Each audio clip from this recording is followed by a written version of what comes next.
liget fasorának gesztenyefa virága, mint a falnál elduruzsolt férfi ember imája, mint a tenger nagy vizének fergeteges zúgása, mint az égszínkék ég tovaszálló búnárja, mint a széles mező vadvirágos illata, mint az éjsötét ég végtelen sok csillaga, mint az alkonyatnak szivárványos izzása, mint a gyertyák sorban állva várva egy-egy imára. Ilyen az ő tökéletes, megteremtett világa, olyan szép, gyönyörű szép, végtelen, határtalan, lenyűgöző, fel nem fogható, ez az ajándék.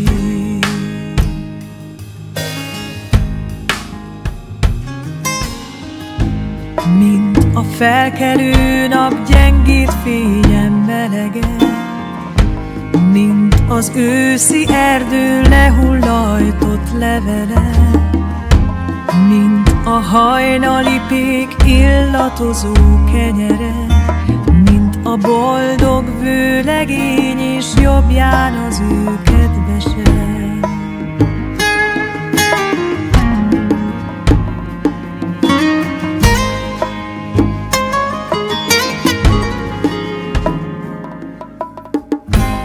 Mint a forrás vize égető nap hevében, mint nyári eső után gyémántcsepp a levélen, mint a gyermek anyja karján elmerülve egészen, mikor látja oldhatatlan szeretetét szemében.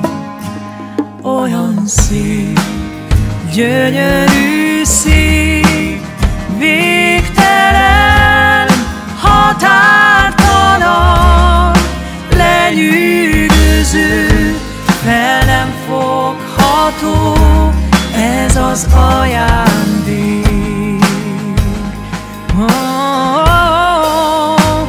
Olyan szép, gyönyörű szép, végtelen, határtalan, lenyűgöző, fel nem fogható, ez az ajándék. Olyan szép.